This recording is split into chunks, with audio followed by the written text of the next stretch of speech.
Oh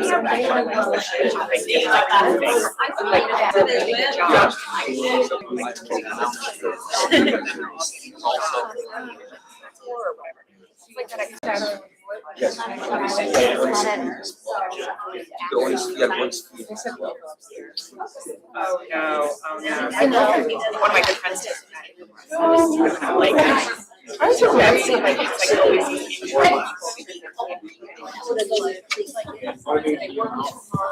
Hey, good morning, everybody.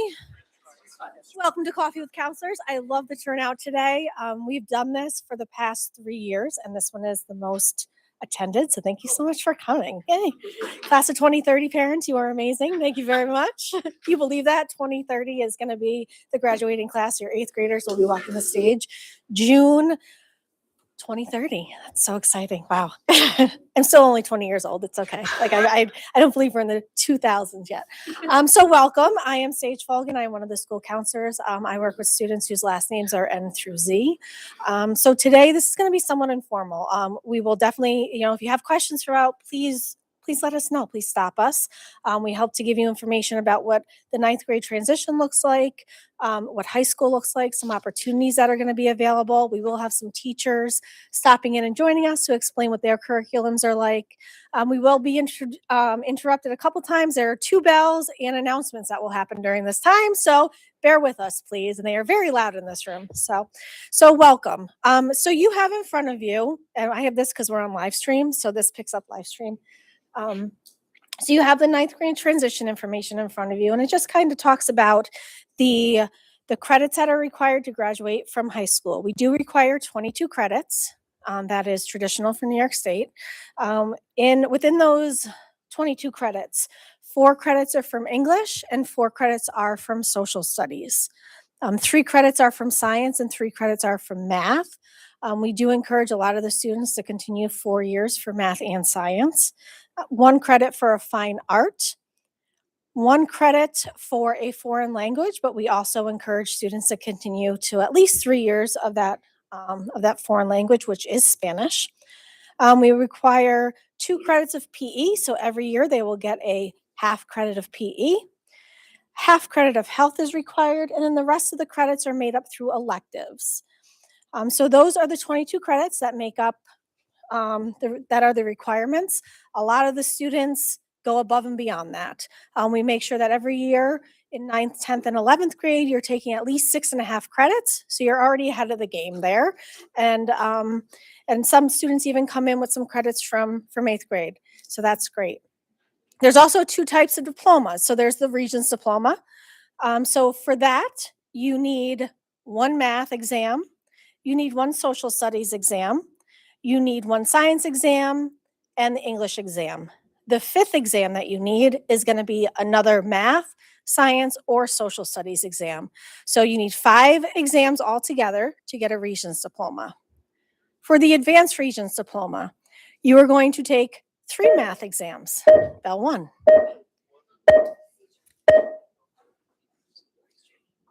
I hope I am. Okay. Or else we'll just have to start over again. No. So you need 3 math regions, which will be algebra, geometry, and algebra 2. 2 social studies exams, which is U.S. history and global history. 2 science regions, so a living environment and earth science or chemistry. You will need the English regions, and you will take a benchmark exam after your 3rd year of Spanish. So altogether, you will those exams, along with the Regents exams, those exams along with the credits put you in line for the Advanced Regents diploma. Questions on that? I know it's a lot. It's a lot. We review these every single year with the students when we sit down with them for scheduling. We will remind them because they've never been told before. So we always remind them when we sit down with them for scheduling that these are the requirements. When we go in next week to the 8th grade classes, we will review this with them. And that probably will be the first time they're hearing it. So we'll review it with them then. We'll review it with them every time we sit down with them. And if you ever have a question where they're at credit-wise, feel free to reach out. Okay, thank you, Mrs. Folgan. Good morning. I'm Mrs. Ryan. I'm working with students G through M. So I'm going to talk about the courses they will take next year. For the field trip today, just go to your first period class and they will call you down. Thank you. Okay. So in ninth grade, they don't have as much choice as they do as they get into the older grades. 10th, 11th, and 12th, they can start picking college classes, they can start picking more electives. But in ninth grade, there's a set, state requirement that they have to take. One is English 9. So everybody will be taking English 9. Everybody will be taking Global History 1. Everybody has to take a math and a science, so that the math depends on what they're taking this year. Some students are taking math 8. They'll either go into pre-algebra or algebra depending on their skills. Pre-algebra is a little bit of a slower paced math, which is great. Then they can take algebra in 10th grade. They can get the 2 credits for both math exam, and then they take the algebra exam at the end of 10th grade instead of 9th grade. If they're a little bit further along in their math skills and they can go at a faster pace, they would be recommended by the math teacher to take algebra 1, and then they would take the exam after 9th grade. So either one is fine. They still get the credits they need. They still take the exam. It just depends on when and how fast or how long it might take them to do that. And either path is fine. It'll get them what they need in the long run. Science, every student will take a science next year, but that depends on what they're taking this year. Some students are taking science 8. Other students are taking biology right now, and they'll get that high school credit at the end of this year and take the Regents exam at the end of 8th grade. If they do that, they'll be taking earth science next year and taking that exam at the end of 9th grade. If they're taking science 8, they'll take biology next year. The other thing, right now in 7th and 8th grade, most of them are taking Spanish 7 and 8. So they will get that credit after they pass their exam. They have to pass 3 things: 7th grade, 8th grade, and the exam. They call it the checkpoint A at the end of 8th grade. So if they can pass those 3 things, they get their high school credit for their language. The announcements, I think, are going to come on shortly. I'll keep going until they do. So that high school credit, that gets them their 1 language credit that they need for a Regents diploma.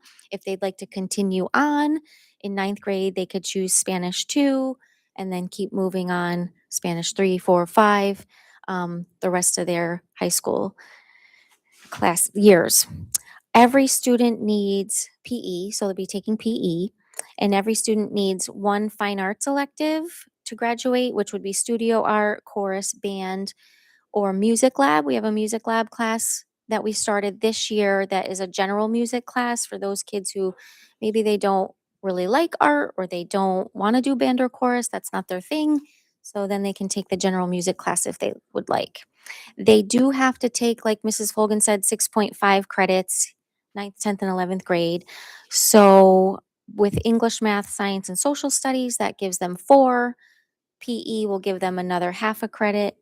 So they do need to choose 2 electives, either language or 2 of the fine arts electives. So that's pretty much their schedule. That's where they get the choice if they want to do the language or the 2 fine arts. But as they get older, of course, there'll be business electives and other electives that they can choose. And then, of course, lunch will fit in their schedule unless they're doing honors, if they're recommended by their English and social studies teacher to take the honors class. That's a humanities class. They can actually, if they take that in 10th and 9th grade, they can get 1 college credit through HVCC. So it's reading and project based. Actually, Mr. Jakes could maybe talk a little bit more about that. Good morning, Bengals. It's Thursday, January 29th, 2026. It's a B day. Please rise and be respectful for the pledge to the flag. I pledge allegiance to the flag of the United States of America and to the republic for which it stands, one nation, under God, indivisible, with liberty and justice for all. For lunch today, we have meatballs with sauce, with rotini pasta, roasted green beans, fruit, and milk. well or good, a word of the day is beneficiary, a person who receives something good from someone else, such as inheritance. If the beneficiary of the scholarship does not attend college this year, she will lose all claims to the money. Band lessons today for Mr. Calistri. Period 2, 7, 8 saxophones. Period 3, 7, 8 trumpets. And period 8 high school clarinets and flutes. Attention all 6th grade band lessons. Period 6. Period 6, group K. You guys are now having lessons period 7. That's Robbie, Blythe, Landon, Andrew, Logan Davis. You will meet with them period 7 with Mr. Barton. Period 8, group M, trombones and percussion. I We know. all have that. We're so sad.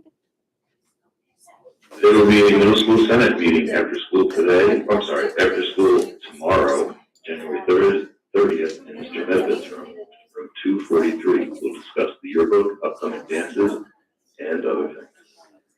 In sports, the modified boys and girls wrestling team travels to Burn Knox today for their fun match. The ladies JV and varsity basketball teams host mechanic ball tonight. JV starts at 6 o'clock, varsity follows at 7:30. This day in history in 1835, Edward Allan Poe's The Raven is published in the Evening Mirror newspaper in New York City. And in 1595, it is believed that the first performance ever of William Shakespeare's Romeo and Juliet took place on this day.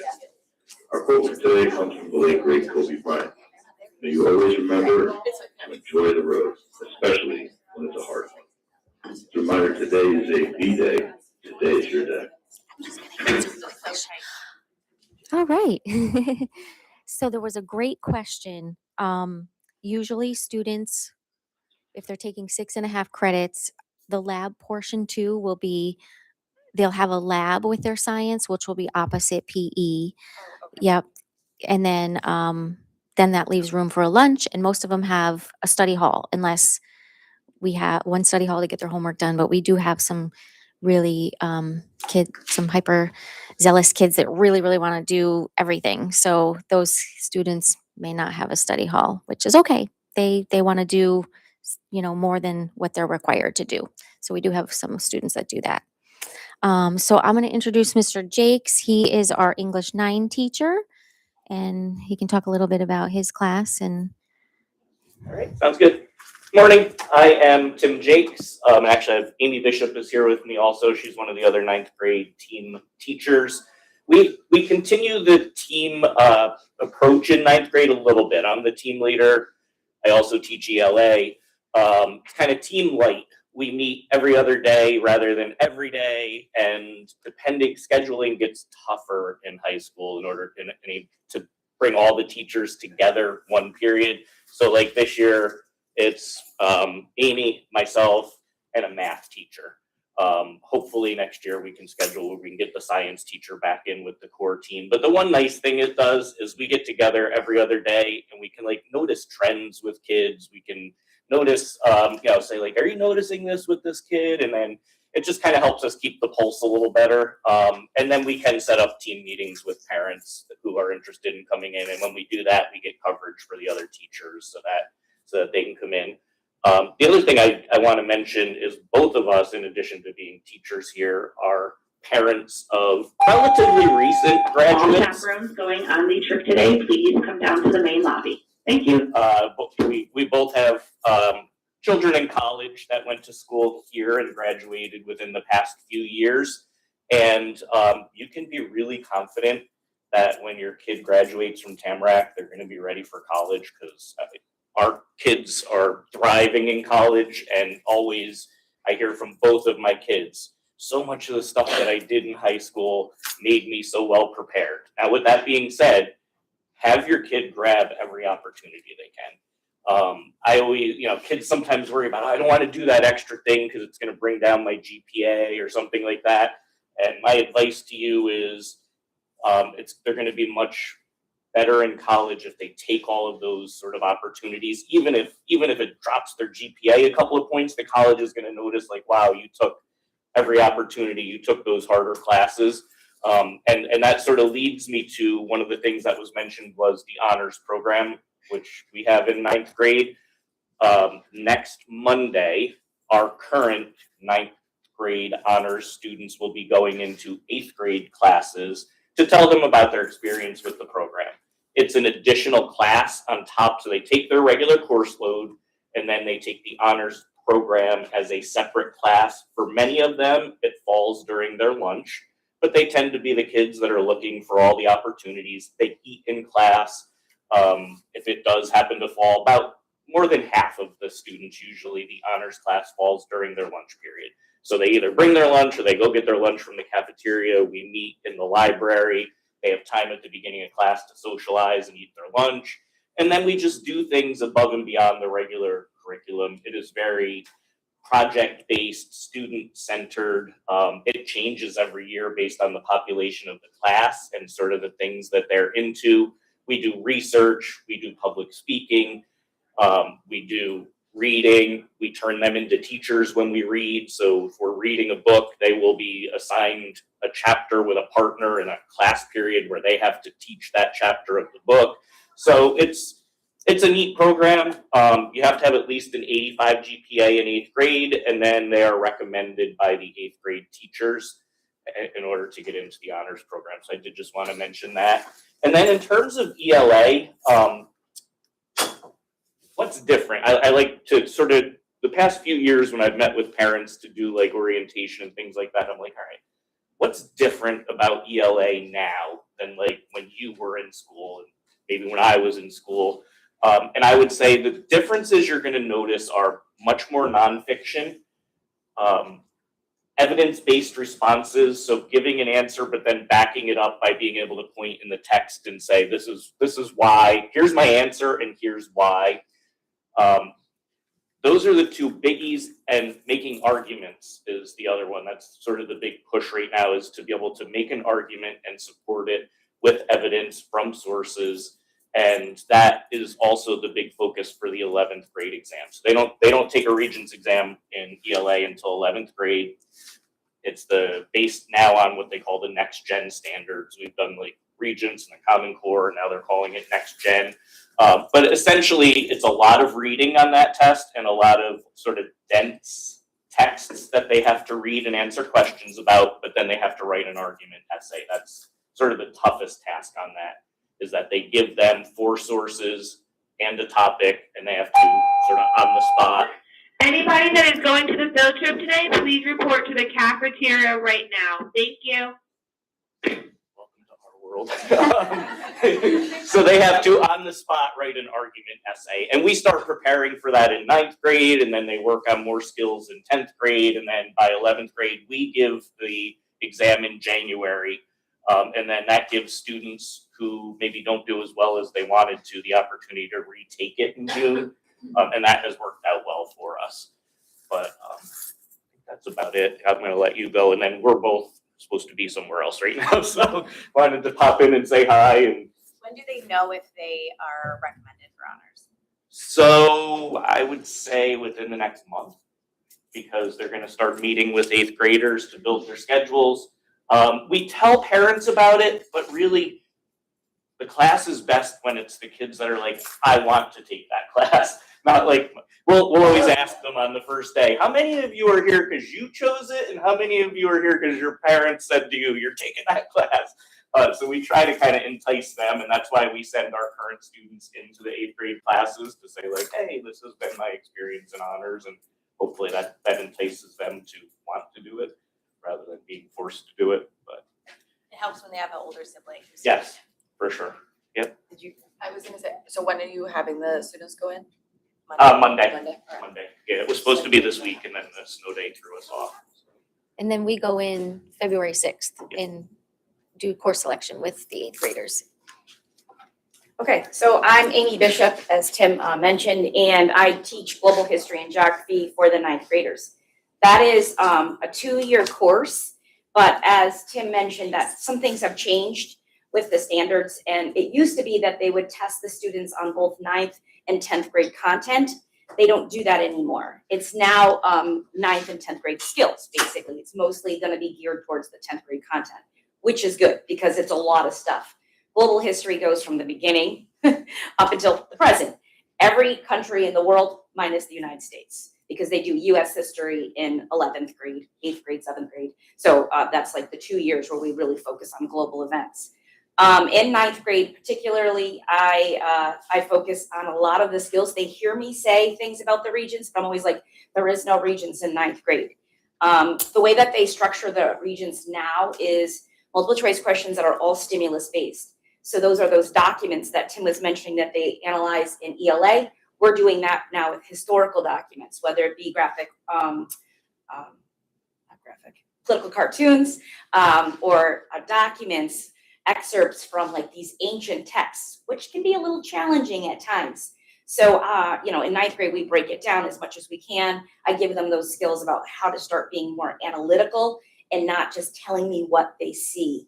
And that's a big, big shift, talking about like what are things that are changing, not necessarily, I don't know, maybe since you were in school, but like even from 8th grade to 9th grade, like just being way more analytical. And that's a big challenge for many 9th graders to do that. The second part of the regions is, again, document-based. There are 2 of them called CRQs, where they're given 2 documents. They give like just basic questions about each document, and then they bring it together, and they have to like tie it together in some way, shape, or form. There's 2 of those. And then finally, there is this essay that they call an enduring issue essay, where they give them 5 documents and just the same question every single time. What is the enduring issue that you see in these documents? And so they kind of get to choose. So in 9th grade, I'm constantly going over like some core enduring issues like power and conflict, like globalization, things like that. They pick whichever one they think will tie to 3, and then they write an essay based on that. And this is really interesting because there's not like a right or wrong answer, and they have a hard time with that. So I start talking about enduring issues in 9th grade. So the thing is that even though there's not a Regents in 9th, I'm constantly giving them the skills that they will need to be successful in 10th grade on that exam.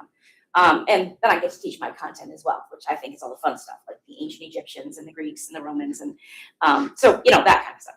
But we do focus a lot on, obviously, reading analytically, which, like I said, is really a challenge. Writing. I do current events with them. We do a big project in the spring. One thing, I was actually thinking about this morning. I'm like, if I could give advice to like my parents of my incoming 9th graders, like what could you have them start doing? Looking at their email. We send them emails thinking that they're reading them, and they're like, I never saw that. I'm like, oh, okay. So like, I mean, Tim said, we both have students that are sophomores in college, and he was like, that was the biggest change. I have to check my email every single day. So he wasn't even doing it. So I was like, ooh, I failed him there. And also like just reading your emails, and like kind of staying up to date on Google Classroom. We really still try to use that platform, not because I want to teach electronically. I actually hate that. But what I do like is the advantage that they have. If they are out, that they can access what I've done in class right then.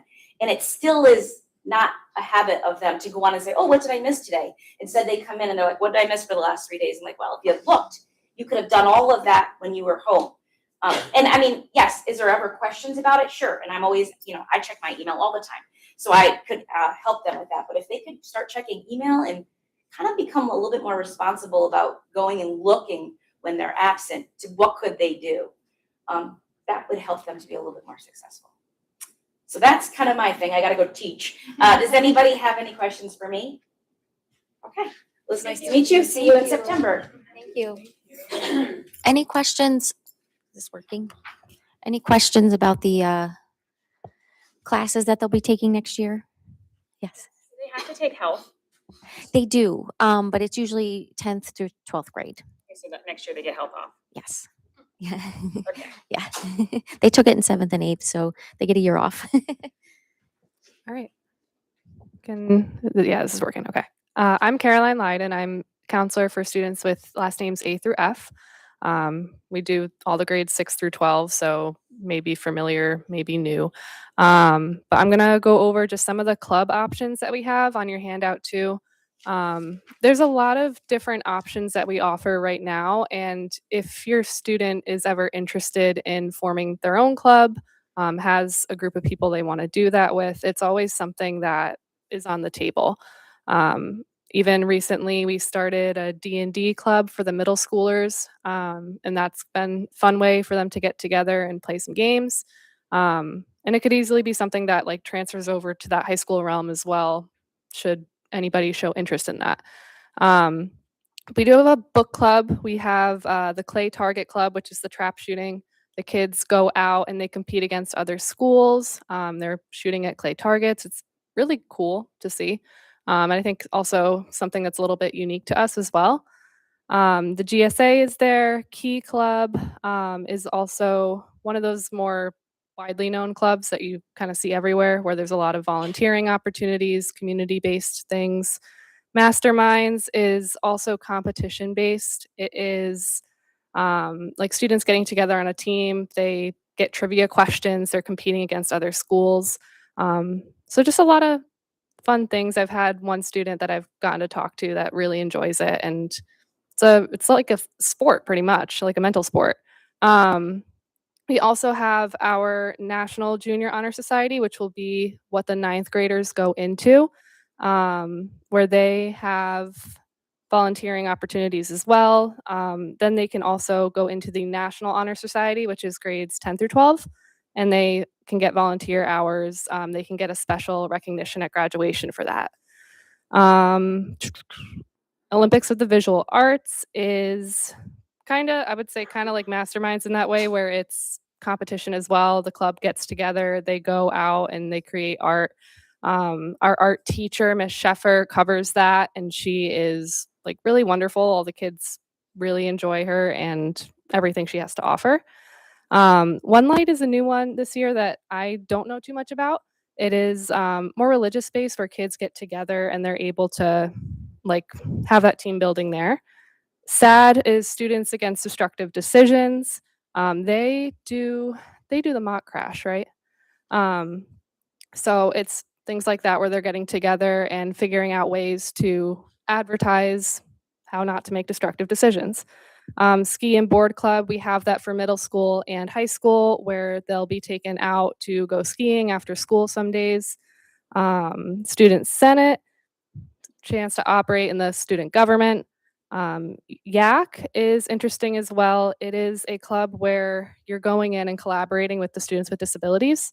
You might have seen the Polar Plunge, or at least even last year when there was a couple $1,000s, putting it lightly, raised for the Polar Plunge. Yeah. And so the kids last year and this year made a commercial with our whole TV production equipment in the media class. And it is just something really fun with the fundraising. There's also unified sports that it's like adjacent to YAC, I would say. We offer the unified bowling and the unified basketball, where we try to offer it kind of in the in-between season. It overlaps a little bit, but gives you that chance to where you want to do bowling or you want to do basketball for the love of the game. There it is. And then yearbook. If your kid wants to have a say in the design of the yearbook, they go over things like senior quotes, making things look nice, like just designing and having a hand in the thing you get to really keep forever outside of high school. That's really about it for the clubs. But harping on to what Mr. Jakes was saying earlier, it is really important for your kids to get involved in whatever they can, even if they try it out and they decide it's not for them, at least they tried. Because when they decide to go to college or go into a trade or go to work, we write them letters of recommendation, especially for going to college.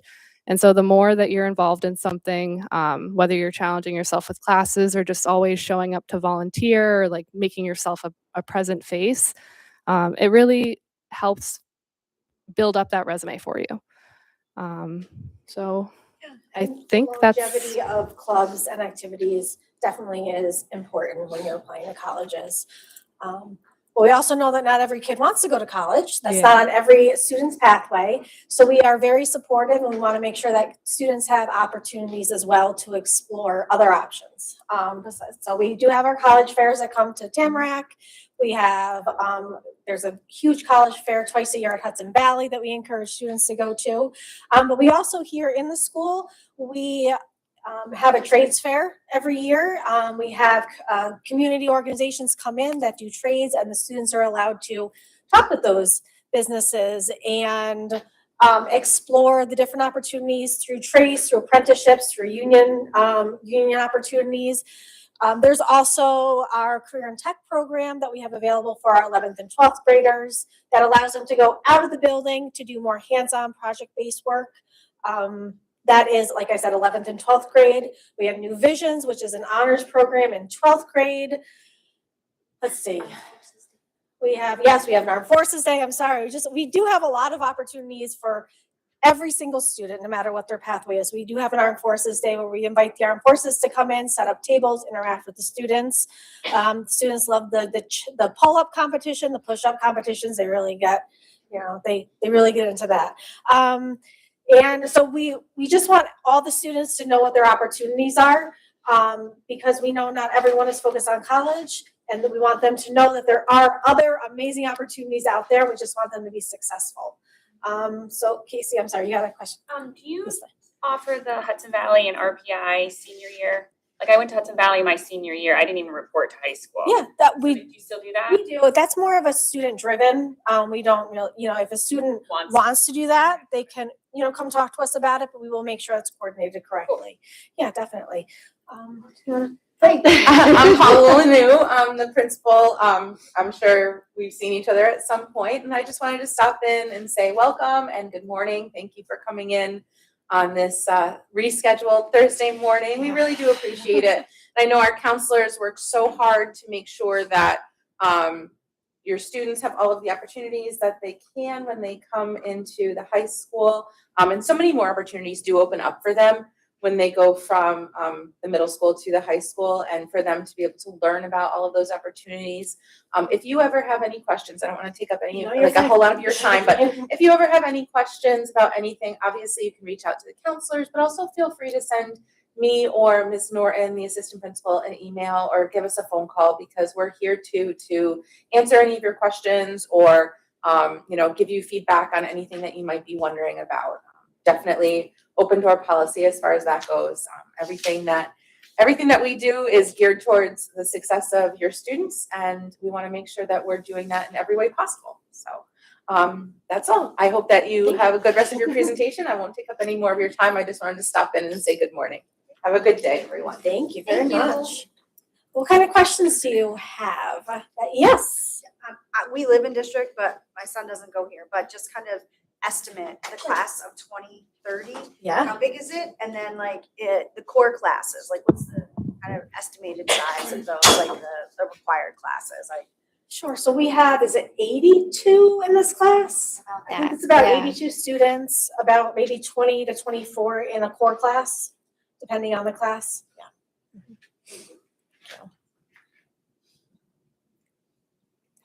Yeah.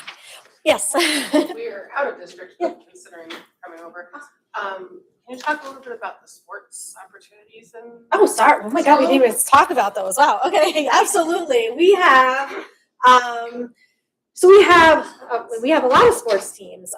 We have soccer. I'll go through seasons. Soccer, girls volleyball, football, track and field, cross country, cheer. Cheer runs all year. We have both sideline cheer and competitive cheer. Ice hockey is combined with the region. So if you have an ice hockey player, we combine with the region. Field hockey. Lacrosse. What am I forgetting? Softball, baseball, basketball, Wrestling. golf, wrestling. Yeah, so we have a lot of opportunities. We also have the unified sports in basketball and bowling. With Ms. Leiden shared that's a great opportunity for students that might not be incredibly athletic or competitive, but still want to get involved. that's an opportunity for them. Or you're very athletic, you're very competitive, but you wanna volunteer and work with the students that might not be as physically able to do these sports. That's also a great opportunity. We have indoor track, outdoor track. Sorry, I can't remember all of them. Yeah. Some of our Do you have a teams. slide we can show you. Yeah, some of our teams do combine with Hoosick Falls from where we turn from the Bengals to the Wildcats. So things like track and football. Was it lacrosse too? Lacrosse, yeah. So things like that where some of them are combined and they also get to interact with kids from neighboring district. Yes, absolutely. All right, so if no one else has questions, I'm going to end the live feed. But for anyone that is watching live, if you have questions, please email us. Our information is right on the school website, so if you want to email us, please do that. And thank you. Feel free to grab more snacks and drinks on the way out. Looks like we got some leftovers.